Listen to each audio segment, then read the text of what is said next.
नमस्कार, आप देख रहे हैं पुनः गांव की ओर। तो साथियों, इस वक्त मैं हूं देहरादून के परेड ग्राउंड में। आप देख रहे हो हमारे पीछे सुंदर सी फुलवारी सजी हुई है। इस पार्क को भी बहुत सुंदर बना दिया गया है और आज यहाँ पर जो हरी हरी घास आपको दिख रही है, इसके लिए भी काफ़ी मेहनत की जा रही है। जैसे ही हमने यहाँ एंट्री करी तो यहाँ पे एक सिक्योरिटी गार्ड ने हमें कहा कि भाई साहब यहाँ मत बैठिए। मैंने कहा क्यों? कहने लगे जो घास है यहाँ पर, इसको जो है इस पर चलना मना है जब तक उगती नहीं है।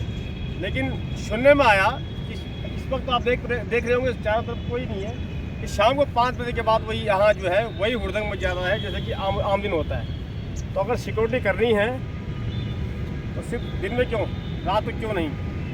खैर चलिए, आज मैं आपकी मुलाकात करवाने जा रहा हूँ और वो है श्रीमान अंकित भट्ट। आपने देखा होगा अपने स्तर पे जो है, चाहे अखबारों में कोई लेख लिखना हो, उत्तराखंड के प्रति कोई संवेदना हो या देश विदेश की जो खबरें हैं उन पर बराबर बने रहते हैं। और आज मैं इनसे बात करूंगा कि जिस तरह आज देहरादून में आज आप देख रहे हैं चल रहा है, मांगी थी नौकरियां, मिल रही हैं लाठियां, इस पर उनका क्या कहना है। तो चलिए आज हम उनसे बात करने का प्रयास करेंगे। तो भट्ट जी, आज उत्तराखंड में जो चल रहा है, मांगी थी नौकरियाँ, मिल रही हैं लाठियाँ, पलायन पर रोक लगेगी, लेकिन धीरे धीरे पलायन बढ़ रहा है और रोजगार छिन रहा है। क्या कहना चाहेंगे आप इस पर? सबसे पहले सर, आज पुलवामा अटैक की जो एनिवर्सरी है उसके बारे में कहना चाहता हूं कि मैं सबसे पहले उन लोगों को, उन शहीदों को श्रद्धांजलि अर्पित करता हूं जिन्होंने 14 फरवरी 2019 को पुलवामा में जो आतंकी हमला हुआ था उसमें अपनी जान कुर्बानी दे दी है। मैं सबसे पहले उनको नमन करता हूं, उनको सत सत नमन करता हूं। आपने जो पहला प्रश्न किया कि मांगी थी नौकरी और मिली लाठियाँ, बड़ा दुर्भाग्य है रतूड़ी जी हमारा कि जिस प्रदेश को हमारी माताओं ने, हमारी बहनों ने, हमारे भाइयों ने अपनी जान पर खेल करके, अपने प्राणों की आहुति दे करके जिस राज्य को बनाया, वहाँ का युवा आज लाठी खाने पर मजबूर है। मुझे कभी कभी रोना आता है इस चीज़ को लेकर के कि जिस राज्य में हम बड़ी बड़ी बातें तो करते हैं, हम 65% युवा आबादी की बात तो करते हैं, लेकिन जैसे ही इनका वोट पाते हैं, जैसे ही इनका वोट पाकर हम सत्ता पे काबिज हो जाते हैं, हम इन युवाओं को भूल जाते हैं।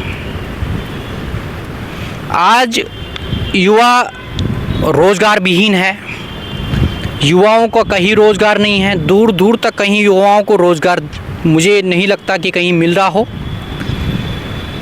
अधिकांश युवा निराशाजनक स्थिति में है और जो युवा अगर प्रदर्शन कर भी रहे हैं तो उन पर लाठियां बरसाई जा रही हैं। मुझे लगता है कि ये काफ़ी दुर्भाग्यपूर्ण है। इन सब चीज़ों को गहन आकलन की हमें सख्त ज़रूरत है कि आखिर ऐसा क्यों हो रहा है। आप लगातार भर्ती परीक्षाएं करवाते हो, भर्ती परीक्षा में घोटाले सामने उजागर हो जाते हैं, घोटाले करने वालों के नाम उजागर हो जाते हैं, आप तब भी उनको जेल के अंदर नहीं डालते हैं, तो ये काफ़ी दुर्भाग्यपूर्ण है। और मुझे लगता है कि उत्तराखंड में जिस तरह की वर्तमान हालात हैं उसको देखते हुए मैं भी सरकार से गुजारिश करता हूं कि उत्तराखंड में जो तमाम लोग हमारे हक हकूक़ पर, जो हमारे रोज़गार पर डाका डालने की कोशिश कर रहे हैं, ऐसे लोगों को चिन्हित करके उनको तुरंत जेल में डाला जाए। ऐसे लोगों को उत्तराखंड जैसे शांत प्रदेश में कोई आवश्यकता नहीं है, उनके लिए उत्तराखंड प्रदेश है ही नहीं। क्या लगता है आपको कि जो लाठियाँ चली हैं इसके लिए कहीं ना कहीं सरकार पूर्ण तरह से जिम्मेवार है या ये कुछ युवाओं की गलती है? जैसे कि बताया जा रहा है कि सबसे पहले जो पथराव है उन युवाओं की तरफ से हुआ जो कि धरने बैठ रखे थे। क्या ये सत्य है? देखिए, मैं सरकार की कार्यशैली के ऊपर सवाल या निशान नहीं उठा सकता हूँ, ना मेरा कोई अधिकार है, लेकिन मैं कह रहा हूँ कि आपको ये नहीं पता था कि युवा उग्र हो रहे हैं। आपने एक दिन पहले जब शांतिपूर्ण तरीके से या गांधीपूर्ण तरीके से युवा अपना आंदोलन कर रहे थे और रात को गांधी जो ये है गांधी मार्ग के सामने बैठे हुए थे, तो वहाँ पर आपको जबरन उठाने की आवश्यकता क्या थी? आपने तो जैसे कोई गांव में जो मधुमक्खी का छत्ता होता है ना, तो मधुमक्खी के छत्ते पे जब आप डाल देते हो तो मधुमक्खी एकदम से उग्र हो जाती हैं। तो आपने उसी तरह का काम किया है और उसी का रिस्पांस आपको त्वरित युवाओं की तरफ से मिला है, जो स्वाभाविक सा था। ये एक नेचुरल था रतुड़ी जी, इसमें कोई कहने की आवश्यकता नहीं है। सब जो नेचुरल होता है, जब आप युवाओं को जबरन उठाने की कोशिश करेंगे, जो युवा गांधीपूर्ण तरीके से अपना विरोध प्रदर्शन कर रहे हैं, उनको आप उठाने का युवाओं का प्रयास करेंगे, तो निश्चित रूप से ऐसा तो होना स्वाभाविक ही था। युवाओं की तरफ से प्रतिक्रिया आना स्वाभाविक ही था और वो प्रतिक्रिया इस रूप में आई कि युवाओं ने अपना जबरन और पूरे राजपुर रोड को जाम कर दिया। ये चीज़ होना स्वाभाविक था, इसमें कोई किसी तरह के कोई जिस तरह आप देख पा रहे होंगे 12 तारीख को जो है पटवारी की भर्ती थी और उनकी युवाओं की मांग थी इस भर्ती को रोका जाए। उसके बाद भी जब किसी तरह से अगर भर्ती का जो पेपर जो होता है उसमें भी बताया जा रहा है आज की जो पेपर जो है उसकी सील खुली हुई थी, इस पर क्या कहेंगे? देखिए, ये सब चीज़ें जांच का विषय है और अगर मैं कुछ प्रतिक्रिया दूं तो ये जांच को प्रभावित करने वाली बात हो सकती है।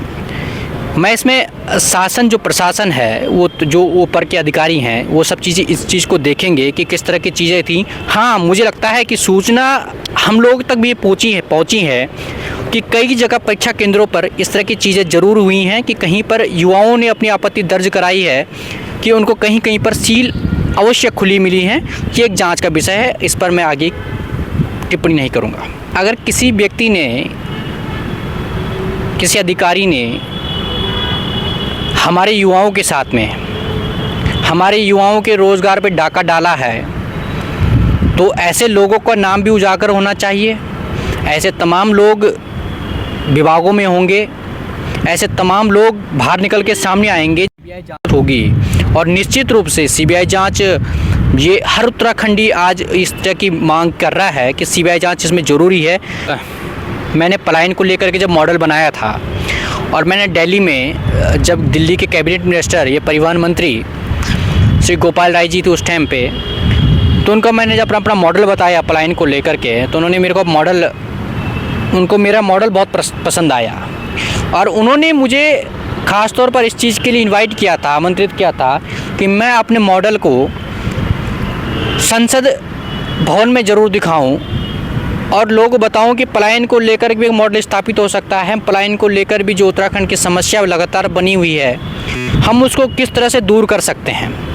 तो मैंने लगातार पलायन को लेकर भी बात की है और मैं स्पष्ट रूप से एक चीज़ कह देना चाहता हूं कि पलायन में जो एक स्पष्ट रूप से चीज़ है कि अगर पलायन होगा तो हमें सुरक्षा का भय भी रहेगा, क्योंकि आप अगर दूर चले जाइए, आप माणा गांव में चले जाइए जो चमोली ज़िले में है, दूरस्थ गांव है, वहाँ पर दिक्कत क्या है कि वहाँ के लोग धीरे धीरे करके पलायन कर रहे हैं और जब कोई व्यक्ति पलायन करता है तो निश्चित रूप से हमको ये देखना चाहिए, हमें सामरिक दृष्टि से भी देखना चाहिए कि सामने से चाइना बॉर्डर भी है। जब माणा गांव में कोई व्यक्ति रहेगा नहीं तो सीधी सी बात है कि जो चीन के जो एरिया है, वहाँ के लोग जो घुसपैठ करेंगे वो डायरेक्ट सीधे उत्तराखंड की ओर करेंगे। वो वहाँ के लोग जो सीधे आएंगे वो माणा लोग गांव की तरफ आएंगे। और ये घुसपैठ की खबरें अभी क्यों सुनाई दे रही हैं? क्योंकि लगातार हमारा पलायन हो रहा है, लोग गांव में रहने को तैयार नहीं हैं, लोगों के पास शिक्षा और स्वास्थ्य और रोज़गार की कोई ऑप्शन पहाड़ी क्षेत्रों में है ही नहीं। मुझे लगता है इस तरफ भी सरकार को ध्यान देने की आवश्यकता है और मुझे लग रहा है सरकार इस दिशा में काम लगातार कर रही है। और अब जो हमारे पत्रकार भाई हैं श्री देव प्रसाद रतुड़ी जी, वो सच में मैं कहूँ तो बड़े हंसमुख, बड़े हंसमिजाज आदमी हैं। लगातार उनके चेहरे पे जो खुशी है वो मालूम पड़ती है। इतनी व्यस्त भरी ज़िंदगी है, जब हर किसी के चेहरे पे शिकन दिखाई देती है, हर कोई व्यक्ति टेंशन में नज़र आता है, तो मुझे लगता है कि देव प्रसाद भाई रतुड़ी जी काफ़ी खुशकिस्मत हैं जो जिनके चेहरे पे हमेशा मुस्कान नज़र आती है। मैं उनके लिए एक ही चीज़ कहूँगा, उनके मुस्कान के लिए एक ही चीज़ कहूँगा कि जीने के लिए तेरा एक ही अरमान काफ़ी है, जीने के लिए तेरा एक ही अरमान काफ़ी है, दिल की कलम से लिखी ये दास्तान ही काफ़ी है, और तीरों और तलवारों की तुझे क्या ज़रूरत है, तीरों और तलवार की तुझे क्या ज़रूरत है, कत्ल करने के लिए तो तेरी एक ही मुस्कान काफ़ी है। चलिए धन्यवाद देवी प्रसाद रतूड़ी जी, आप इतनी दूर यहाँ पर आए और आपने समय निकाला और आपने इस काबिल मुझे समझा, और मैं आपके लिए आपका चैनल की ओर से मैं पुनः गांव की ओर जितना अच्छा मुहिम आपने जारी रखी है कि सभी लोग, जितने भी लोग अगर देश विदेश में कहीं पर भी हों, वो पुनः अपनी गाँव की ओर लौटें, गाँव की संस्कृति की ओर लौटें और तमाम तरह की चीज़ों को लेकर के आगे बढ़ें। इसी के लिए मैं पुनः गाँव की ओर से देवी प्रसाद रतूड़ी का बहुत बहुत आभार प्रकट करता हूँ। जय हिंद, जय भारत। तो साथियों, आपने सुना अंकित भट्ट को, जिनसे बात करने के बाद मुझे पता चला कि लगता है कि एक ऑलराउंडर है। मैं देख रहा था किस तरह एंकरिंग करते हैं, किस तरह बोलते हैं, और एक मात्र 25 साल का युवा आज उत्तराखंड के प्रति अगर जागा है तो कहीं ना कहीं लगता है कि उसके अंदर एक पीड़ा है। तो आज ऐसे युवाओं को हमें ढूंढ कर निकालना होगा और उनको सोशल मीडिया के माध्यम से उनकी जो आवाज़ है जन जन तक हमें पहुँचाने का प्रयास करना होगा, ताकि उनकी जो सोच है किस तरह जो है सरकार को परेशान और हैरान कर सकती है, जिस तरह की आज इन्होंने हमें कर दिया है एक रोटी के लिए। मैं बाबा एक ही बात कहूँगा, मांगी थी रोटियाँ और मिली है लाठियाँ।